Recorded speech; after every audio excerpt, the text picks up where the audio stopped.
Hello students, welcome back to my channel. आज के इस वीडियो में हम चैप्टर 6 कंटिन्यू करेंगे, जिसका एक टॉपिक रह गया था जो है अशुद्ध जल का अर्थ, कि अशुद्ध जल क्या होती है और अशुद्ध जल में कौन कौन से प्रकार की अशुद्धियाँ होती हैं।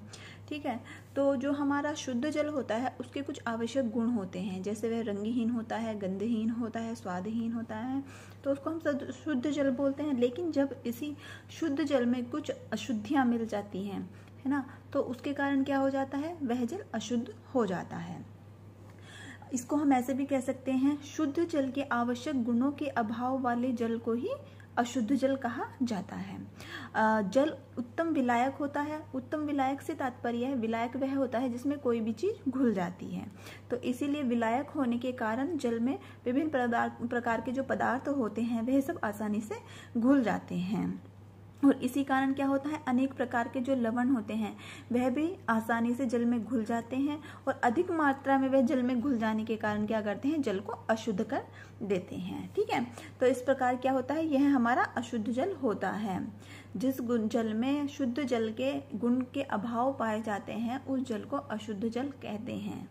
अशुद्ध जल में कौन कौन से प्रकार की अशुद्धियां पाई जाती हैं, तो जो जल होता है उसमें प्रमुख रूप से दो प्रकार की अशुद्धियां पाई जाती हैं। जल की घुलित अशुद्धियां, जल की अघुलित अशुद्धियां या तैरने वाली अशुद्धियां। अघुलित अशुद्धियों को आप तैरने वाली अशुद्धियां भी बोल सकते हैं।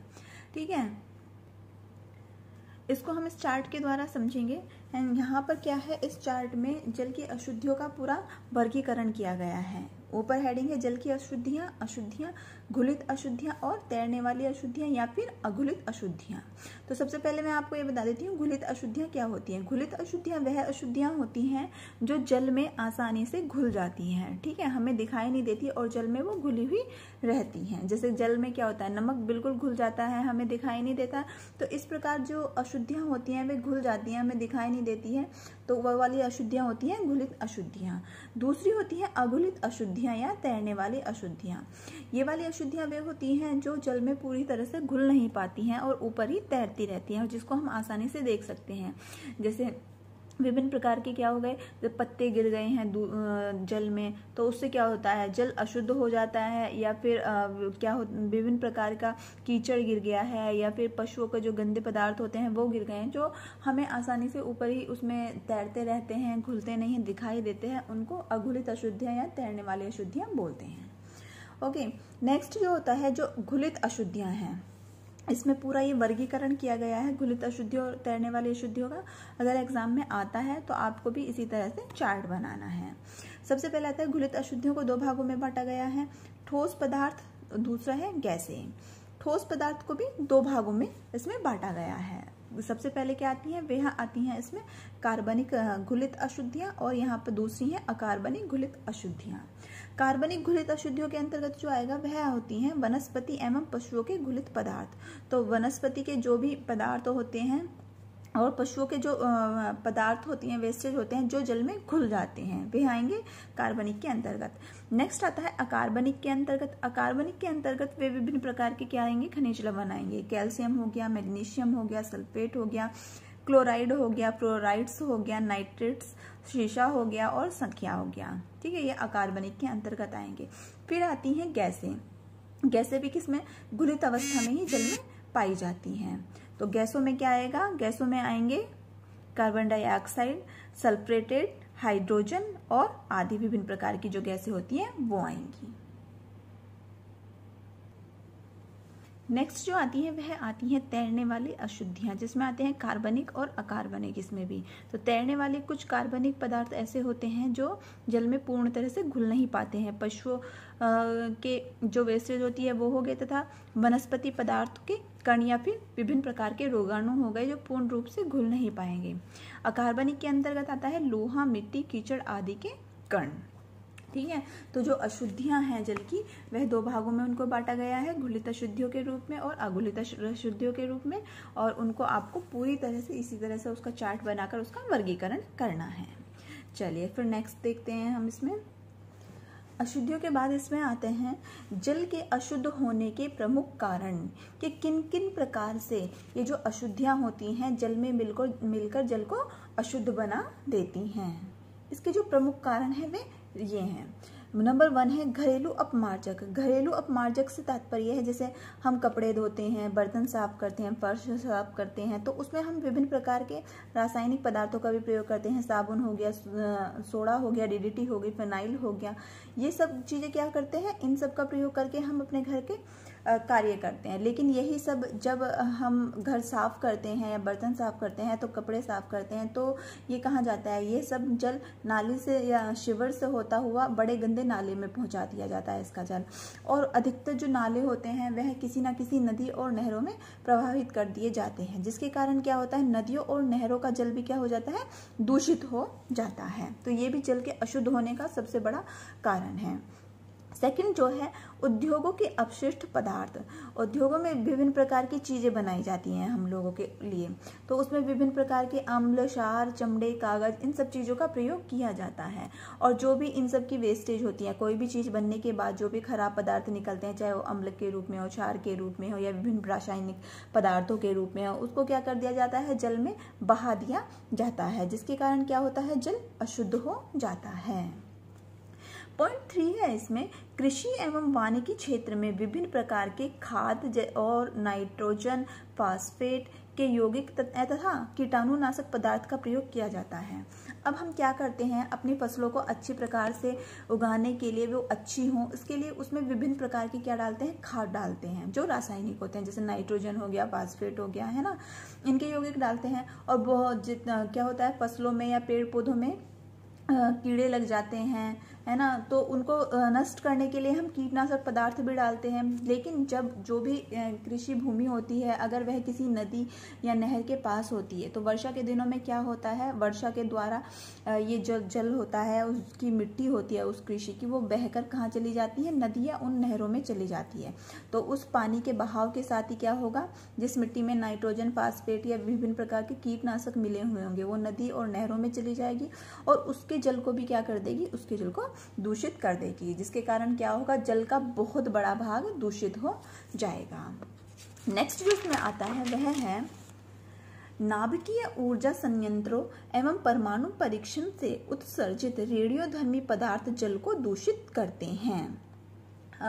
सभी देशों में क्या होता है, विभिन्न प्रकार के परमाणु परीक्षण समय समय पर होते रहते हैं, है ना, और क्या होता है, जैसे मिसाइल बनाई जाती हैं, बम बनाए जाते हैं, ये सब चीज़ें बनाई जाती हैं। लेकिन इससे क्या होता है, इससे बहुत अधिक मात्रा में रेडियोधर्मी जो पदार्थ होते हैं वो निकलते हैं। और फिर परीक्षण करने के बाद जो वेस्टेज होती है, जिसमें रेडियोधर्मी पदार्थ भी बहुत अधिक मात्रा में होते हैं, वो जल में बहा दिए जाते हैं, जिससे कि जल का बहुत बड़ा भाग क्या होता है, दूषित हो जाता है। पॉइंट 5 है इसमें शव विसर्जन एवं धार्मिक मान्यताओं के कारण जल अशुद्ध होता है। विभिन्न प्रकार की धार्मिक मान्यताओं के कारण भी क्या होता है, जल दूषित होता है। जैसे मरे हुए व्यक्ति का शव जल में बहा देने के कारण, या बहुत से पशु पक्षियों के भी क्या होता है, मरने के बाद जल में वो जो बहा दिए जाते हैं।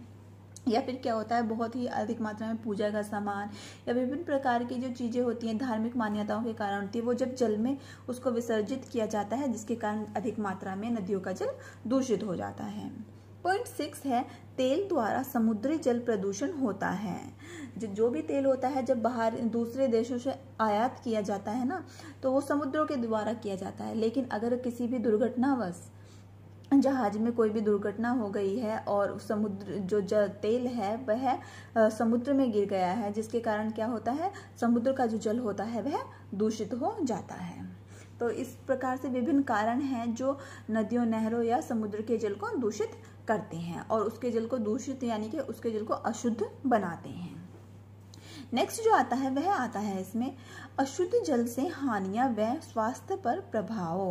यानी कि हमारा जो स्वास्थ्य है, केवल यहाँ पर मनुष्य के स्वास्थ्य से ही तात्पर्य नहीं है, यहाँ पे पशु पक्षियों के स्वास्थ्य से भी, जीव जंतुओं के स्वास्थ्य से भी और जो पेड़ पौधे हैं उनसे भी तात्पर्य है कि इन सब पर अशुद्ध जल से क्या प्रभाव पड़ता है तथा उससे क्या क्या हानियां होती हैं। ओके तो जो नंबर 1 है वह है प्रदूषित जल के सेवन से पीलिया, हैजा, हेपेटाइटिस इत्यादि आदि संबंधित बीमारियों के साथ साथ अपंगता भी शिकार हो सकता है। कोई भी व्यक्ति होगा जो अपंगता का भी शिकार हो सकता है। तो क्या होता है, जो जल होता है, जल के कारण अधिकतर हैजा हो गया, पीलिया हो गया, हेपेटाइटिस हो गया, यानी कि जो पेट से संबंधित रोग है, पाचन से संबंधित रोग हैं, जो बीमारियां हैं वो बहुत अधिक मात्रा में हो जाती हैं। तो इसलिए अशुद्ध जल होता है जो जिसके कारण विभिन्न प्रकार के सेवन से व्यक्ति को विभिन्न प्रकार की बीमारियां हो सकती हैं। पॉइंट 2 है अशुद्ध जल से जल में रहने वाले जीवों पर भी प्रतिकूल प्रभाव पड़ता है। जो भी जीव जंतु जल में रहते हैं और अगर वहाँ का जल अशुद्ध हो गया है तो वह उनके स्वास्थ्य पर बहुत ही अधिक प्रभाव डालता है। बहुत बड़ी मात्रा में जो जीव जंतु होते हैं वो उसके कारण मर भी जाते हैं। पॉइंट 3 है पशु जब नदी, तालाब इत्यादि का प्रदूषित जल पीते हैं तो वे गंभीर बीमारियों के शिकार हो जाते हैं। जैसे अशुद्ध जल को पीने से, दूषित जल को पीने से मनुष्य बीमार हो जाते हैं, उनके स्वास्थ्य पर हानिकारक प्रभाव पड़ता है। उसी तरह से क्या होता है, जब पशु भी इस प्रकार के जल को पीते हैं तो उन्हें विभिन्न प्रकार की बीमारियां हो जाती हैं। नेक्स्ट जो है वो है पॉइंट 4 अशुद्ध जल के कारण पौधों में अनेक प्रकार के कीट एवं जीवाणु उत्पन्न हो जाते हैं जो फसलों को नष्ट कर देते हैं। तो अशुद्ध जल के कारण क्या होता है, जब हम फसलें बोते हैं या पेड़ पौधे बोते हैं और उसको शुद्ध जल मिलता है तभी वह अच्छे से क्या होते हैं, पनप पाते हैं, अच्छे से ग्रो करते हैं। लेकिन जब इनको अशुद्ध जल मिलता है तो ये ठीक प्रकार से इन्हें सभी पोषक तत्व नहीं मिल पाते हैं, ये ठीक प्रकार से ग्रो नहीं करते हैं, बल्कि गंदगी के कारण क्या होता है, विभिन्न प्रकार के जीवाणु और कीटाणु जो होते हैं इनके अंदर पनप जाते हैं और फसलों को नष्ट कर देते हैं। पॉइंट 5 है अशुद्ध जल के कारण पर्यावरण एवं पारिस्थितिकी तंत्र में असंतुलन की स्थिति पैदा हो जाती है। अशुद्ध जल के कारण ही क्या होता है, पर्यावरण जो है और हमारी जो पूरी पारिस्थितिकी है जिसमें हम रहते हैं, जीव जंतु रहते हैं, पेड़ पौधे रहते हैं ना, उसको क्या बोलते हैं, पारिस्थितिकी तंत्र बोलते हैं। उसमें एक प्रकार का असंतुलन पैदा हो जाता है क्योंकि अशुद्ध जल के कारण क्या होगा, अशुद्ध जल होगा तो हमारी फसलें अच्छे से नहीं होंगी, पेड़ पौधे अच्छे से नहीं होंगे, पर्यावरण में ऑक्सीजन की मात्रा कम होगी। अगर अशुद्ध जल का सेवन मनुष्य करेंगे तो उनके स्वास्थ्य पर बुरा प्रभाव पड़ेगा। इसी तरह से अगर जो पशु पक्षी हो गए, जीव जंतु हो गए, वो उसका सेवन करेंगे तो उनके पर भी उसका बुरा प्रभाव पड़ेगा। तो इस तरह से हमारे पर्यावरण बल्कि पूरी पारिस्थितिकी तंत्र में ही एक असंतुलन की स्थिति पैदा हो जाती है अगर हम अशुद्ध जल का सेवन करते हैं।